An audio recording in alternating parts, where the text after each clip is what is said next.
Salve rapaziada, sejam bem-vindos a mais um vídeo. E hoje vou falar um pouquinho para vocês de como foi a minha trajetória com programação, né? Antes, se você é novo, deixa eu me apresentar. Meu nome é Giovanni, tenho 23 anos. Hoje eu trabalho como Dev Senior na Holanda. Já ia falar aqui na Holanda, mas eu tô de férias, tirei uns dias e vim para Paris. E aproveitar, né, para utilizar o cenário nesse vídeo aqui com vocês, fechou? Bom, rapaziada, essa é uma dúvida que ela surge muito, principalmente no meu Instagram, se você não segue lá, @devgil. Mas a rapaziada vive me perguntando como que eu virei sênior aos 20 anos, que foi o caso, foi quando eu comecei a ter o cargo de sênior e receber como desenvolvedor sênior. E, enfim, como que eu vim para a Holanda aos 22 para trabalhar como sênior aqui fora do Brasil. Então, sempre respondo lá nas caixinhas ou na DM, mas eu nunca consigo dar um contexto muito bacana. Acho que essa é a oportunidade perfeita para eu te contar um pouquinho de como foi minha trajetória, talvez te inspirar ou você pode tirar alguns insights desse papo, beleza? Bom, rapaziada, antes da gente chegar na parte da carreira, eu preciso contar um pouquinho de quem era o Giovanni com 15 anos, que foi onde eu tive um primeiro contato com a programação, só que eu diria que eu não estava programando de fato. Bom, com 15 anos, na real 14 anos, eu não era um adolescente muito estudioso, vamos dizer assim. Já tinha repetido na escola até esse momento, antes dos 14 anos. Eu estava ainda na expectativa de ser jogador de futebol, acho que igual a maioria aí dos brasileiros, esse ainda era meu sonho. Mas eu curtia muito jogar também, no PC. E aí eu tava jogando na época Minecraft, acho que muitos de vocês já devem ter jogado, que é da minha geração, ou mais novo também. Mas enfim, tava jogando Minecraft e resolvi abrir um servidor, que é basicamente para reunir o pessoal, para todo mundo conseguir jogar junto, né? E eu curtia muito, passava muito tempo jogando em servidores, eu falei, vou abrir o meu. E aí, quando você tem um servidor de Minecraft, você tem as alterações em cima do jogo. Então, tipo assim, o jogo ele tem um padrão, só que você consegue alterar isso com a programação. E ali eu pegava os códigos prontos de um lado, de outro, ia mexendo e tal, tive que entender um pouquinho do servidor para esse servidor ir pro ar, tive que começar a mexer em arquivo no servidor para subir uma atualização pro meu servidor, por exemplo, enfim. Ali foi um primeiro contato, mas eu nem pensava em programação ainda, eu só fazia o que tinha que fazer pro servidor acontecer. Aí foi uma experiência bacana, esse servidor me deu dinheiro suficiente quando eu tinha 14 anos para comprar o meu Play 3, então foi ótimo assim para mim. E aí, enfim, não deu certo, mas foi uma experiência legal. Continuei focando no futebol por mais um tempo. Até que, com meus 17 anos, eu olhei assim e falei, esse negócio de futebol acho que não vai dar não. Já tinha sido dispensado de um monte de clube, vivido em alojamento de alguns, mas não estava dando certo. Uma vida muito incerta. Eu não venho de uma família assim que teria condições de arcar com meus custos para eu ficar tentando esse esporte. Eu falei, não, acho que eu vou para um caminho mais certo. E aí eu comecei a pensar, o que eu vou fazer? O que eu vou fazer? Até que eu lembrei desse negócio de programação, que já tinha visto um pouquinho. Tinha um tio meu, 2 tios meus na real, que sempre me falavam bastante do tipo, pô, na minha empresa, eles trabalham com turismo, na minha empresa eu vejo que a área de TI tá aquecida, cada ano o pessoal aumenta o investimento, você sempre gostou desse negócio de computador, vale a pena você, de repente pode ser uma carreira legal. Aí eu fiquei ouvindo aquilo e comecei a estudar lógica de programação, a pesquisar sobre lógica, estudar mais, curti bastante, falei, não, demorou, vai ser isso aí que eu vou fazer então. Aí eu comecei a pegar firme antes de completar meus 18, mais ou menos ali no começo de 2018, final de 2017 foi quando eu comecei a estudar legal. Na época eu tinha comprado um curso de lógica de programação, depois eu comprei um curso de front-end, que era presencial, em São Paulo. Era um curso bacana, mas eu paguei bem caro na época, não tinha muita referência. E eu trabalhava empacotando peça. Então eu já tirava um dinheirinho ali, acho que era uns R$ 900 por mês. E parcelei no boleto o curso, falei, vambora. Fiz esse e fiquei estudando bastante em casa também. Resumo, 6 meses depois disso aí, quando eu completei 18 anos, em maio de 2018, eu já sabia front-end, lógica de programação, né? JavaScript, por conta do front-end também, e banco de dados. Sabia o que era back-end, banco de dados já tinha uma noção melhor do que era. Eu falei, beleza, agora que eu completei 18 também, vou começar a macetar para procurar vaga. Entrei em Cato, InfoJobs, todos esses sites aí, não fui tanto no LinkedIn. Na época, a área de TI já era aquecida, mas acho que não tinha tanto conteúdo ainda quanto tem hoje, evoluiu muito, principalmente na época da pandemia. E também não tinha esse negócio de trabalho remoto, né? Aí passou um mês, em junho de 2018, consegui meu primeiro emprego. Na época era para fazer meio que um suporte e programação já. Então a gente prestava serviço para outras empresas, então eu atendia essas outras empresas. Às vezes eles precisavam de algum relatório do banco, então eu ia lá no banco fazia query, né? E às vezes umas alterações mais simples do sistema a gente já foi fazendo. Aí nesse primeiro emprego, eu já também peguei um outro curso, também foi bem caro, na época era R$ 3.000 o curso. Parcelei no boleto, em 12 vezes no boleto, e falei, vambora. Isso aí, sei lá, era 20% por mês do meu salário ia nesse curso. Nessa época ainda tinha essa tranquilidade. E beleza, foi um curso de 1 mês e meio que eu fiz, presencial também, foi bacana. Eu acho que o valor que eu paguei, que nem eu falei, foi muito caro, pelo que eu tenho a noção hoje, pelo conteúdo, mas foi importante porque criou pra mim um senso de comprometimento, sabe? Pô, todo mês eu tava ali, ó, pagando aquele valor que pesava pra mim. Eu falei, não, tenho que fazer isso aqui valer. Então, se eu não aprendia no curso, eu chegava em casa, pesquisava, tipo, eu tenho que aprender tudo que tá aqui, tá ligado? Porque tá me custando caro. Mas enfim, aí deu certo, fui aprendendo. Só que passou 3 meses desse curso, eu tive alguns problemas familiares, assim, pessoais, e a situação começou a apertar muito dentro de casa, financeiramente. E aí, nesse momento, eu estava no meu primeiro trabalho, eu ganhava R$ 1.300 nesse trabalho, que eu fazia meio que programação e suporte, e pintou uma oportunidade de eu trabalhar em outro lugar à noite para ganhar mais R$ 1.700.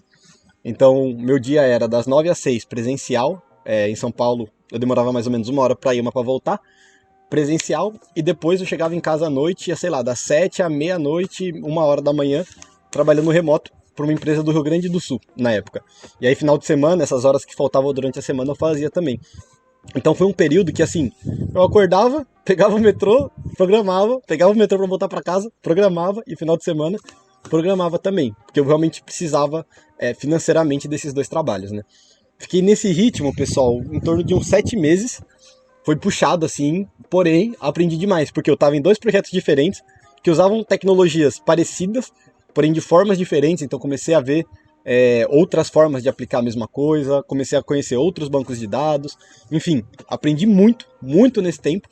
E aí depois eu já tive a oportunidade de ir para um trabalho que só ele me pagaria R$ 3.300. Aí eu falei, agora eu tô grandão, em um eu vou ganhar mais do que os dois. Fui para lá, era para trabalhar como desenvolvedor C Sharp back-end só, né? Nos meus outros trabalhos eu trabalhava como full stack, com C Sharp também, e front-end basicamente, e esse era para focar só no back-end. Na época, para ganhar 3.300, falei, vamos embora. Fui lá também, como eu já aí entrei como júnior para ganhar isso, 3.300, só que como eu já tinha pegado muita experiência nesse outro trabalho, eu comecei a entregar demais, a começar a resolver problemas mais complexos, a entender a arquitetura. Nesse trabalho foi muito bacana, porque eu tive programadores sêniores assim do meu lado, o que me ajudou muito a evoluir também, tipo, tudo, eu voltava no metrô com o pessoal e perguntando, chegava no trabalho e perguntava, aprendi muito com esses mentores, de verdade, que foram mentores para mim na prática, né? E, enfim, foi um período que eu cresci muito. E assim, 4 meses nesse trabalho, fui efetivado para pleno, né? E aí, o salário já melhorou, já comecei a ganhar em torno de uns 5 e pouco na época, porque, tipo, o pleno deles era 7.000, só que como eu tinha acabado de subir, eu também tinha 19 ou 18 para 19, não, acho que eu tinha 19 anos, foi esse o acordo, para mim tava ótimo. E nesse meio tempo eu comecei a faculdade, né? Já ganhando bem, já conseguindo pagar minha faculdade, ajudar em casa, né? Sem deixar nenhum compromisso de lado.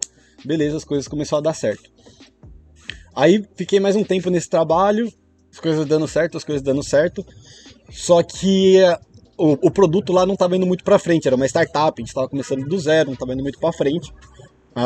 Os projetos já não estavam com uma projeção tão bacana. E aí surgiu a oportunidade de eu ir para o Itaú, na época. Primeira vez que eu ia trabalhar numa empresa grande, né? Falei, nossa, no Itaú deve ser top, vou aprender várias coisas de tecnologia, deve ser outro mundo. E realmente, fui lá, fiz as entrevistas. Na época eles estavam começando a contratar sem faculdade, o que me ajudou, porque eu estava no primeiro semestre, quando eu fui contratado pelo Itaú, para ser desenvolvedor lá. E aí esse foi, inclusive, um tema da nossa negociação, né? Tipo, precisa ter faculdade. Aí eu respondendo no LinkedIn pra coordenadora aqui, coordenadora não, esqueci, o superintendente que me contratou na época. Falei, pô, mas falta 1 ano e meio, porque eu fiz ADS, era 2 anos. Falta 1 ano e meio, tem problema, não sei o que. Desenrolei, deu certo. Aí eu fui pro Itaú, foi muito bacana, assim, comecei a ter um conhecimento lá, não só técnico, sabe, mas entender um pouco mais de negócio, de principalmente relacionamento. Foi muito legal. Também fui pro Itaú para trabalhar como full stack, basicamente. Então, HTML, CSS, JavaScript e C Sharp no back-end a gente usava também. Foi onde eu acabei construindo mais experiência. Foi como full stack, mas principalmente com C Sharp. E aí no Itaú, eu comecei a me interessar muito por tópicos de escalabilidade, tópicos de arquitetura.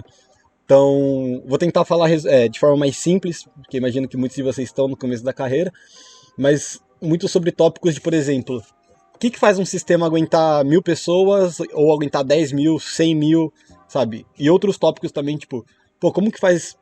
Qual que é a diferença de um código que a gente consegue entregar com mais facilidade, que outros desenvolvedores conseguem dar manutenção, e um código que é difícil de dar manutenção, sabe? Comecei a estudar muito sobre esses pontos enquanto eu estava no Itaú. E, assim, lá também acabei crescendo bacana, consegui participar de umas entregas bem interessantes, comecei a me desenvolver lá dentro, e aí veio uma proposta do Hospital Albert Einstein para eu ir para lá como sênior na época. Eu falei, nossa, top. E assim, no Itaú eu era CLT, ganhava um bom salário, bônus e tal. Só que no Einstein era PJ, para ganhar um salário consideravelmente maior. E, enfim, tem a diferença do CLT PJ em relação a impostos. Não sei se vocês sabem, deixa aqui no comentário se você sabe ou não. Se tiver bastante gente que não sabe, o próximo vídeo vai ser falando um pouquinho sobre a diferença dos modelos de contratação. Mas, voltando, tive essa proposta para ganhar um bom dinheiro, ir como sênior e trabalhar com esses tópicos que eu estava aprendendo, de escalabilidade, de arquitetura, de boas práticas, enfim, era exatamente a descrição da vaga. Fui falar lá no Itaú se tinha como a gente chegar num salário parecido e tal. Até tinha, mas ia demorar muito, porque o processo do Itaú de promoção é um processo, por ser uma empresa muito grande, um pouco mais, como eu posso dizer, burocrático, vamos dizer assim. Você tem umas etapas que tem que ser cumpridas. E aí pra mim, naquele momento, tipo assim, eu tava começando a melhorar a situação em casa, e aí eu fiz as contas de até eu chegar nesse salário do Itaú, eu ia estar deixando de economizar muito dinheiro.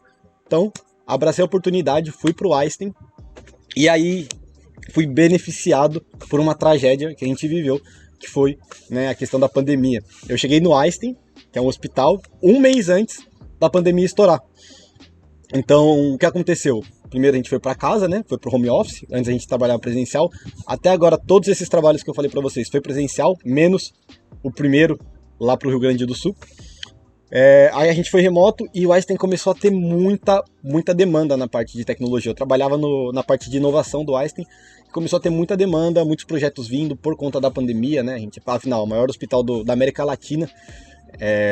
Então, muita coisa acabava acontecendo e com isso teve muito trabalho para fazer, porém muitas oportunidades também.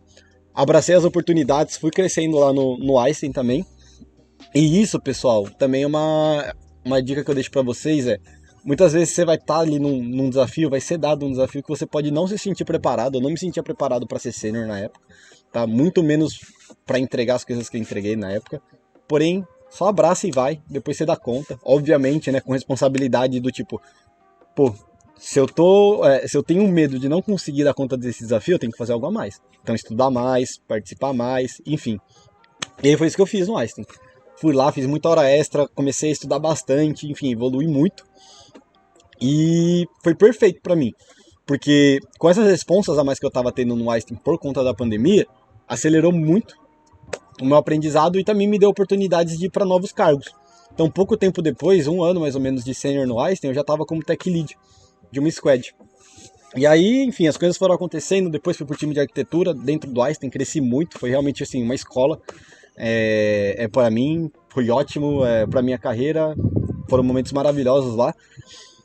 E aí apareceu essa oportunidade de vir para fora, né? Porque no Einstein eu já estava começando a estar nessa parte de arquitetura, então sempre olhando para a escalabilidade dos sistemas.